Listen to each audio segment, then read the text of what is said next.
What's up, everybody? This is the sixth round with Jay Pound. I'm just going to talk briefly about the upcoming UFC card. One UFC 193 coming to you live from Australia. Headlined obviously by Ronda Rousey, MMA's biggest star, and she'll be defending her belt against Holly Holm. And the co-main event, Joanna Jędrzejczyk against Valerie Latourneux. I always butcher that name. Me and French names, they don't go well together. Um, but that should be an interesting fight, and I'll explain why. Uh, Also on the card, Mark Hunt will fight Antonio Bigfoot Silva. We've seen this before, and I don't expect it to be a barn burner like the last time. And Uriah Hall takes on Robert Whitaker. I'm going to talk about Uriah Hall first off. Love this guy. Love watching him fight. Tremendously talented. I mean, the guy has it all. Has all the tools. Uh, is a, when I say has all the tools, I mean he has all the stand-up tools, and he's just good enough to beat all the guys he should beat, and he's not quite not good enough to beat the top guys in the division. And when I say the top guys in the division, I'm talking about the top five guys in the division. I'm talking about Jacare. I'm talking about Luke. I'm talking about Chris Weidman, who he's already fought before in a different organization. Obviously, Chris got the better of him then, and I think now it would be no match. I think Chris would dispose of him probably in the first round, and it would be similar to the first Anderson. It'd be similar to the second Anderson Silva, Chris Weidman fight, where the first round Chris was able to get the takedown pretty easily and just kind of dominate control. Anderson's much more well versed on the ground. Than Uriah Hall is. So, like I said, I don't think it would go very long. I think he just pound him out, and it wouldn't be much of a fight. But I love watching Uriah Hall fight. I root for this guy. You hope that he could always just kind of put it together, get some kind of 5 fight win streak going, so he can challenge some of the upper echelon in the division. But it just doesn't seem like it's in the cards for him to ever be a champion, and you know, that's unfortunate, but the guy can still make money, and he's still going to draw eyes. He's an exciting fighter. I think the fight with Robert Whitaker is tailor-made for him. I think he's going to go out there and have his way with Robert Whitaker, and you know, probably take a bonus check home, and on to the next one.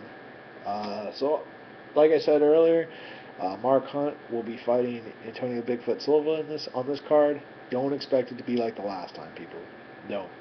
Um, Obviously, Antonio Bigfoot Silva popped hot last time, and you know, he was able to absorb some shots that not many people can absorb from Mark Hunt. Mark Hunt is a beast, and I think Mark's going to put him away pretty early this time. And you know, from all indications, Bigfoot looks to be in shape, looks to be ready.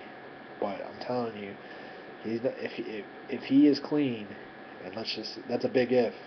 Um, he's not going to be able to withstand those kind of punches and that punishment that's going to be put on him. He's just not going to be able to. And it's going to be an easy win in Australia for Mark Hunt. Expected a crazy ovation for that fight. Now talking about my girl, my favorite fighter in the UFC, bar none, men's, women's, weight class, whatever. She is the real deal, and I'm talking about Joanna Jędrzejczyk. My favorite fighter for just so many ways. You know, the way she gets in her opponent's heads before the fight, the viciousness in which a 115-pound woman fights. I mean, she's just a little thing out there, and she fights like an animal. I mean, it is impressive to watch. The combinations, the fluidity of her striking game is like none other in the UFC. I mean, it is unreal. Um, and her takedown defense, that's the thing. Like people say, well, she's a great striker. That's the thing. Like everyone always says, oh, Ioana's a great striker. And when they're saying that, I feel like they're kind of discrediting her, saying if someone gets her to the ground, it's game over.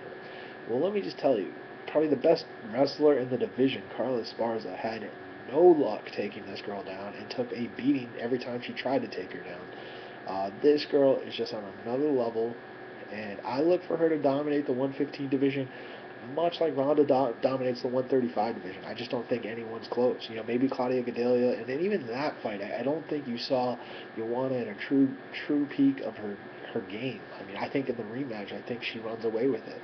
But I big ups to Claudia Gadelha because she is a tough, tough fighter, and I think she is probably, I think she's without a doubt the number two in the division. Um, Valerie's going to take a shot. The only reason Valerie's getting this fight is because Claudia's hand wasn't healed in time to prepare training for this fight.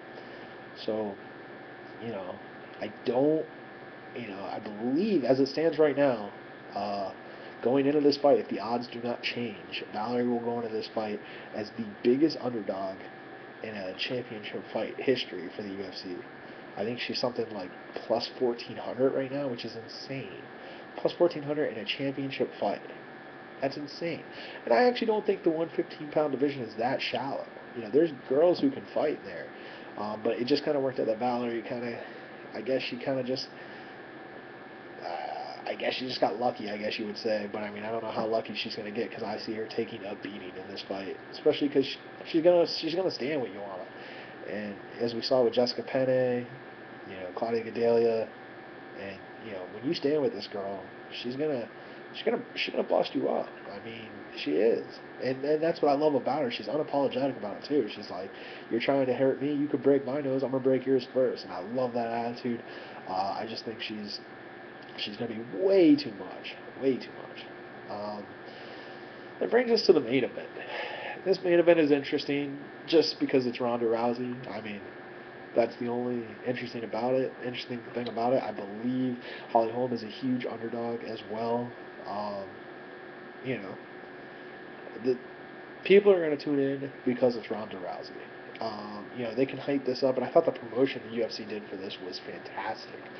Some of their best promotionary work I've seen them do, and I've been following the UFC pretty solid since like '05, and I haven't seen anything like this ever from the UFC. I mean, this is great work here.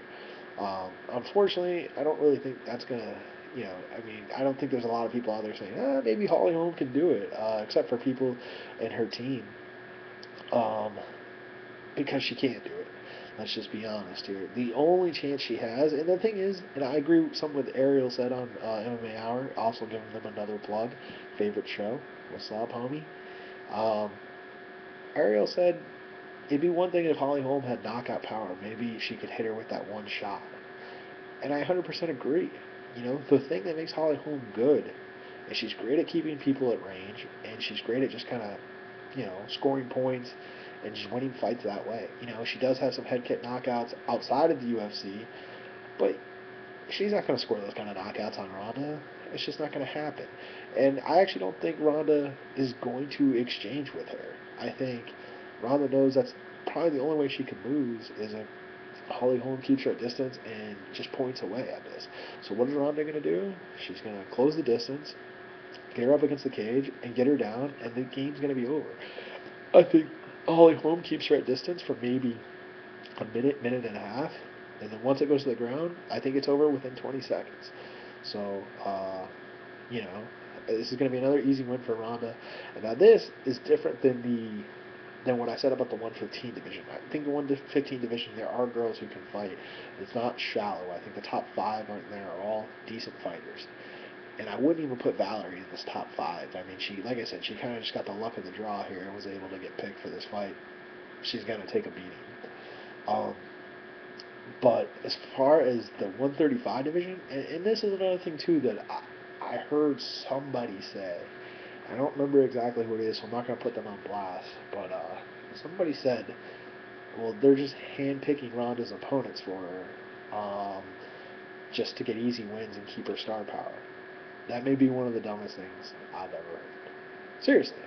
Because if you look at the UFC's top 10 in that division, Ronda's pretty much beaten them all. Holly Holm is number 9, I think, and she's getting the title shot because Ronda's beaten everybody in front of her. And she's beaten them easily, convincingly. I wouldn't mind seeing the Kat Zingano fight again. I really think that fight plays out differently. If Kat doesn't just lose her mind and bum rush Ronda, which I don't understand that play. She still loses the fight, don't get me wrong, but I think she might be able to take it into the second round. Um, so I wouldn't mind seeing that fight. I think that'd probably be Ronda's most competitive fight. Um, she's gonna just run through Holly Holm, and she's ran through everybody else. So there is nobody else for them to give her. It's like, hey, we can do a third fight with Miesha Tate. People have seen it. even though Misha's very deserving of that, or you give her Holly Holm, see what happens. You know, uh, it's definitely a fight they can promote, and they promoted the hell out of it. Very impressed. So we'll see what happens.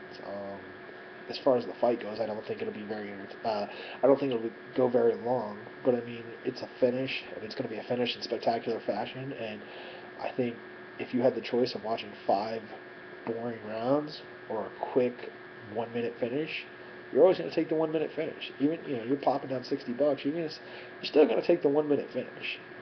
You want to be entertained. You want to see something that makes you go, oh wow, that's impressive. And that's what Ronda does. You know, that's why the comparisons to Mike Tyson are there, because you knew Mike Tyson was going to end the fight in the first 2 minutes, but you still wanted to see it because that kind of viciousness and dominance is something you don't see every day in sports. So that's my take on UFC 193. Um, and you can get at me at JPound 6th round in reverse. JPound 6th round at Twitter. Um, that's pretty much all I have to say about this. See you next time. Peace.